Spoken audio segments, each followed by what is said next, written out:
The 7th installment in the Mission Impossible film series, Dead Reckoning Part 1, is finally available in theaters. And this is a spoiler-free review, so if you haven't watched the movie yet, you are safe. In the film, we once again follow Ethan Hunt, played by Tom Cruise, and his team of IMF agents, Luther, Benji, and Ilsa, played by Ving Rhames, Simon Pegg, and Rebecca Ferguson. And their mission, should they choose to accept it, is to find two halves of a key that, when put together, unlocks a weapon unlike any they've seen before. And their goal is to destroy that weapon, but if it falls into the wrong hands, it can be used to redefine life as they know it. Along with the other 4 returning cast members that I mentioned before, we also have Vanessa Kirby returning as the White Widow, who appeared in the last film, Mission Impossible Fallout. And we also have the return of Henry Czerny as Kittredge, who is a character we haven't seen since the first Mission Impossible film back in 1996. But along with that, we have some new cast members. I'm just going to name a few here. We have Hayley Atwell as Grace, who is a criminal and a thief who finds herself wrapped up in Ethan's mission when she steals something she's not supposed to. Along with that, we also have Pom Klementieff as Paris, who is an assassin hired by the main villain of the film. And the main villain of the film is Gabriel, played by Asai Morales. Getting into my review, I'll start by saying I enjoy the hell out of these Mission Impossible films. The first is a classic, 2 and 3 are kind of meh.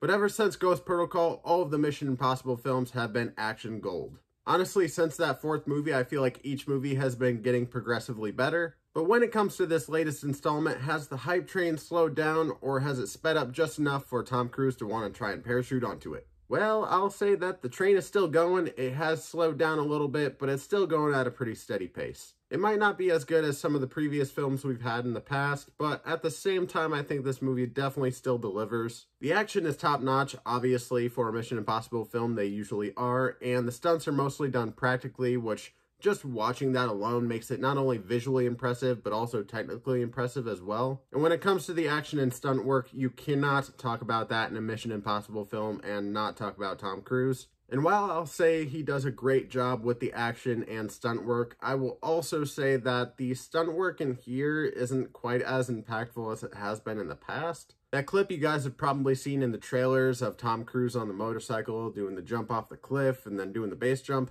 that's the big scene in the movie. That's his big stunt, similar to the Burj Khalifa climb or hanging off the side of the plane or being underwater for 5 minutes or however long that was. And when it comes to this stunt in particular, it is really cool, but at the same time, it kind of cut away from the stunt many times to show something else. And along with that, I feel like there just wasn't quite as much to this stunt as there was with the other ones. But when it comes to stunts, my favorite stunt in the whole film actually involves Hayley Atwell's character and Tom Cruise. They're both in this little yellow Fiat thing being chased down by Pom Klementieff.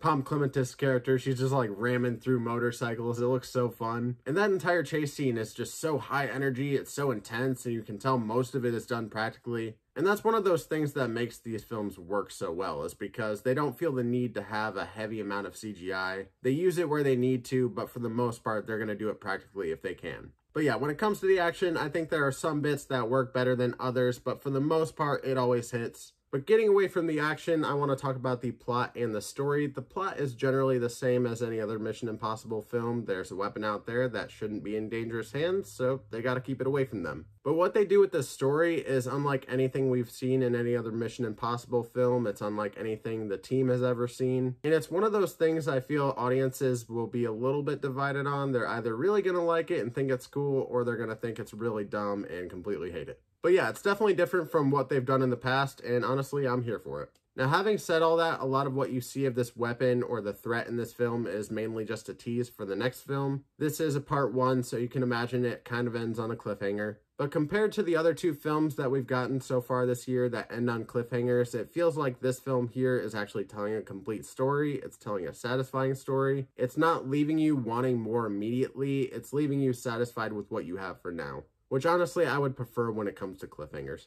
Now, the last thing I'll say about the story/plot actually has to do with some characters. Now, for characters like Ilsa, Paris, the White Widow, or even Gabriel, I feel like they don't get enough to do in this movie. For characters like Paris or Ilsa, it feels like they just don't have enough lines. And then when it comes to the White Widow and Gabriel, they get a decent amount to do, but it feels like a lot of what they're going to do is going to be in the next film. But with Gabriel specifically, it feels like he's the main villain of the film, so you should be getting more development with him. You should have some more of a character arc, but it really feels like he just didn't have that much to do.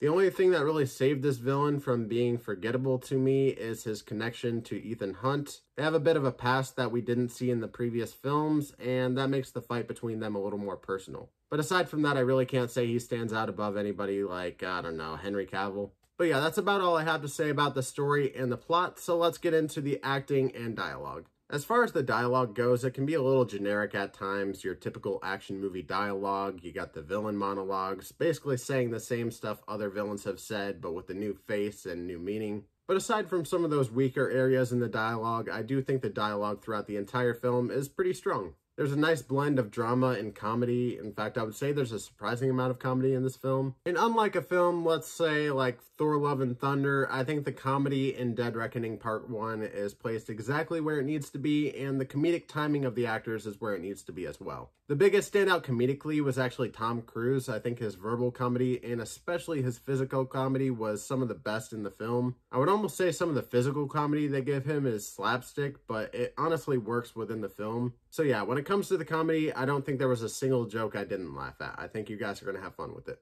But how is the acting in this movie aside from the comedic acting? I think everybody in the cast does a great job in this movie. There isn't a single dull performance. It was great to see Ving Rhames and Simon Pegg back especially. I love those two. But the big standout for me in this movie was actually a new character, Haley Atwell as Grace. I think her character was a great introduction to the film. She's a character that some people might be a little bit annoyed by in the beginning, but I think she has a great character arc, so Haley Atwell is a welcome introduction into the Mission Impossible series. Even the actors I feel didn't get that much to do throughout the film still did a great job when it came to acting, but at the end of the day, we're all seeing this movie to see what Tom Cruise does. He's great when it comes to the acting in this film. Like I said, with the comedy, he's also great with the drama, and of course, he's Tom Cruise, so he's great with the action and the stunts. Now, if I had to say anything else in terms of negatives for this movie, I would say that it's a little bit longer than it needs to be. The pacing isn't completely there. It drags in some parts and rushes in others. Along with that, I think some of the film editing could have been a little bit better in some action scenes, especially that scene where he's jumping off the cliff. But for the most part, I think this movie fires on pretty much every cylinder, and I think you guys will have a great time watching it on the big screen.